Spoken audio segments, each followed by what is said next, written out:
Welcome to another video.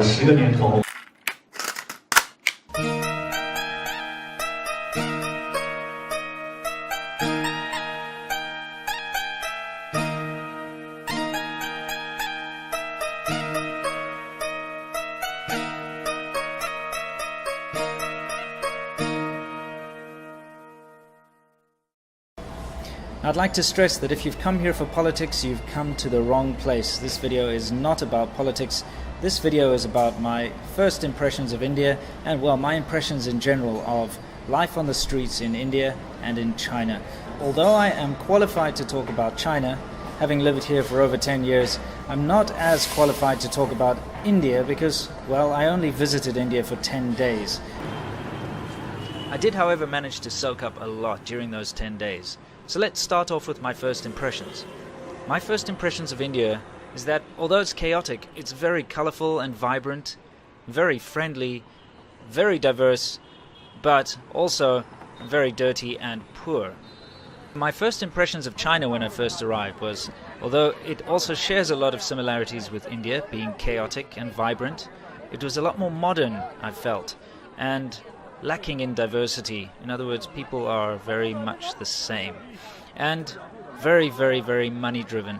Instead of being friendly, I find the people more curious in China. First of all, let's talk about some of the differences that a traveler will experience when traveling to India versus China.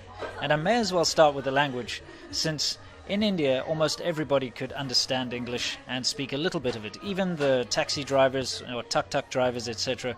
And this made a huge difference, and of course is very helpful for anyone coming from an English-speaking country. Whereas here in China, I'd say 99.9% of taxi drivers can't speak English. Most people can't speak English. And if somebody approaches you speaking English, especially in a tourist area, it's probably because they're trying to scam you. The next thing I'm going to talk about is tap water. You cannot drink tap water in either China or India. I've been told it's a bit more extreme in India. In fact, I was warned to not brush my teeth with tap water or take a shower with my mouth open, which seemed a little bit extreme to me. But I'm quite used to the whole having to drink bottled water thing living in China, since if you drink tap water, you will get sick in some or other fashion. Next, internet. Now, surprisingly, internet is very difficult to get in India. Now, I know internet in China is actually very easy to find. You can find free Wi-Fi in almost any coffee shop or even any restaurant.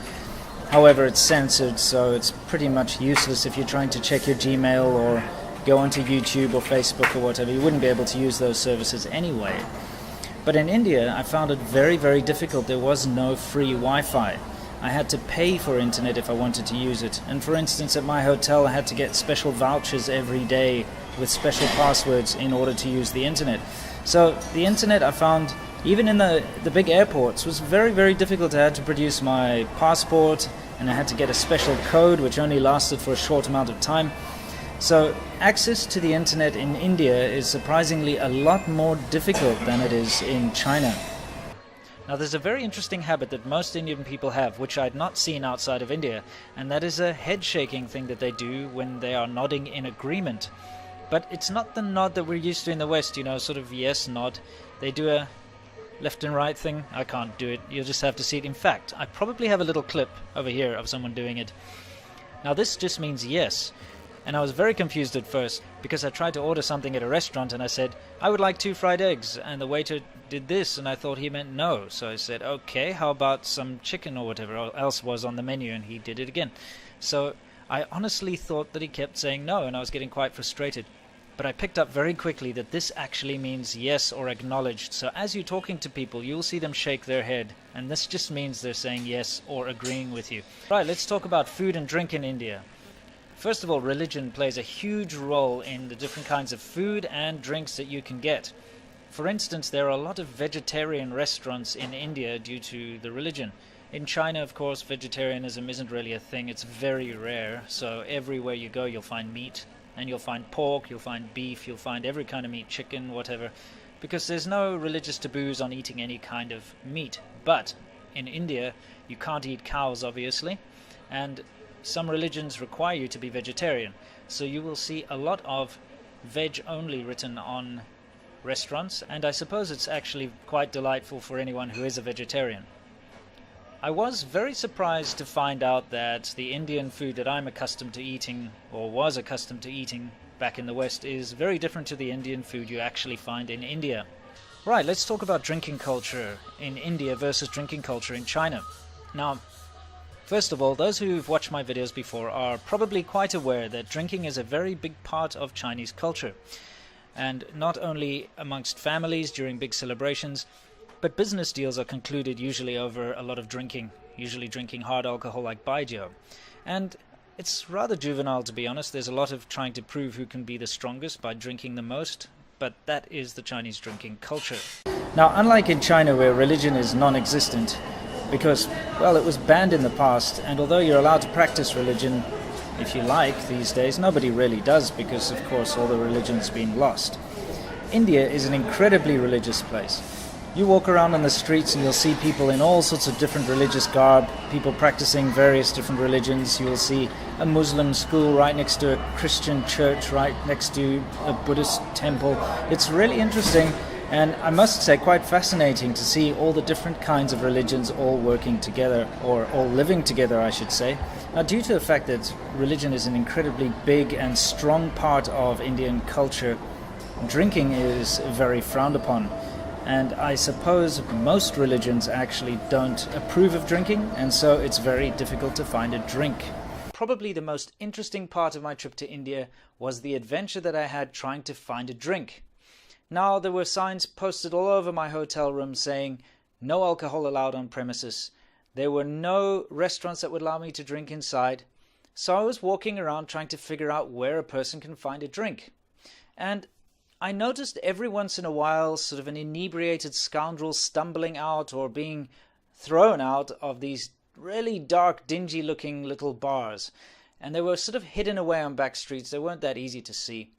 And I thought to myself, well, that's not really the kind of place I want to go into. It looks fairly dodgy and dangerous.